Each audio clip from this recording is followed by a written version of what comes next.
Hello, everyone. Thanks so much for joining me today. My name is Lydia, and this is Time with Lydia, the pharmacist. A big thank you to all those who have subscribed to this channel. I'll be releasing one video every single week.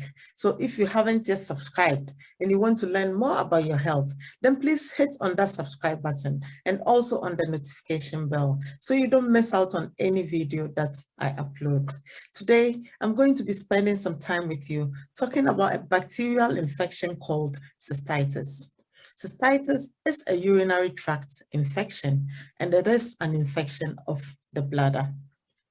The bladder is an organ in the body where urine is stored. Once the bladder gets full, urine is excreted from the body through a thin tube called the urethra.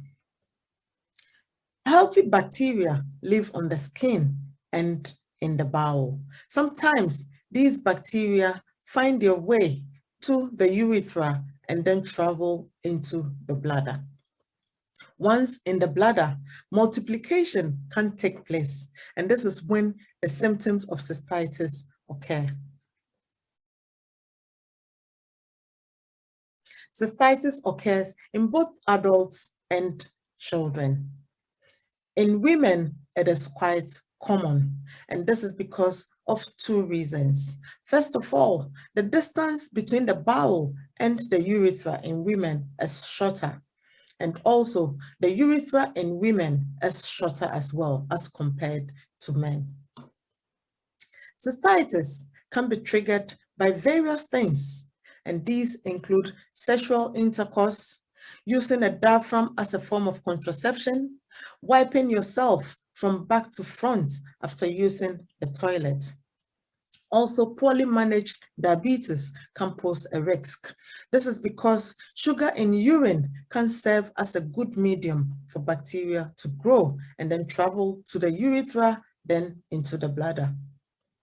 Also, when you have a catheter on, a catheter is a thin tube that is connected through the urethra into the bladder to help urine to pass out of the body, and this is used especially in people who are bed-bound. Also, when your bladder is not fully emptied, this occurs mainly in pregnancy and in men who have an enlarged prostate. This occurs as a result of the baby or the enlarged prostate pressing against the bladder or the urethra. Apart from bacteria causing cystitis, certain chemical irritants found in bubble baths and perfumed soaps and sprays can cause cystitis. Cystitis presents with various symptoms, and these include a burning sensation when passing urine. Urine can become smelly and cloudy. There is also what we call urgency. That is, when you have the urge to pass urine, then it has to be immediate. Otherwise, there can be an accident. Also, there is frequency, meaning you're passing urine more frequently than normal. Sometimes there can be a tummy ache, and there's a feeling of unwellness as well. It can be quite uncomfortable. These symptoms occur in both men and women. In children, there can be a raised temperature of over 38 degrees Celsius. Children can become irritable and they have tummy ache as well. They do cry a lot when they get this infection. When cystitis occurs in men and children, then a doctor's advice has to be sought. The reason being that in children and men, there can be an underlying condition that has to be attended to. In women, cystitis can go away within 3 days. Sometimes you don't even have to take any medication at all. And even if you have to take something, then just paracetamol or ibuprofen can be used to help give you some comfort. When cystitis is associated with blood in the urine, then a doctor's advice has to be sought. Also, try to avoid having sexual intercourse till the symptoms go away. There are some preparations that you can buy from the local pharmacy to help relieve the symptoms. You can get potassium citrate or sodium bicarbonate. These preparations reduce the acidity of the urine and help relieve the pain and the burning sensation when passing urine.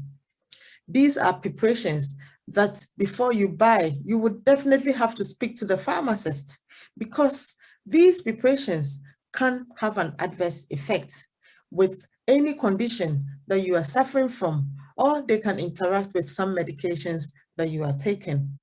If your symptoms don't go away after 3 days, then you would have to seek advice. You can visit your pharmacy and speak to the pharmacist, and they would be able to advise you appropriately. Also, you can visit your doctor, and the doctor would be able to advise you appropriately. There are some things that you can do to help prevent cystitis, and these include drinking water as much as you can. Also, wipe from front to back after using the toilet. Anytime you have the urge to pass urine, make sure you do it as soon as possible. Don't keep urine in the bladder for too long. And when you pass urine, make sure you empty the bladder fully. And this can be done by straining to make sure all the urine comes out. Empty your bladder after sexual intercourse and wear cotton-made underwears. Avoid wearing tights and tight jeans. Also drink cranberry juice if you can. Cranberry juice has been proven to help prevent cystitis. I hope you have learned something new today. If you have, then please give this video a thumbs up. Also, share with friends and family so we can all learn together. Don't forget to hit on that subscribe button and also on the notification bell so you don't miss out on any video that I upload. Leave your questions, your suggestions, and your comments in the comment section. Thank you so much for joining me today, and I hope to see you soon in my next video. Bye for now.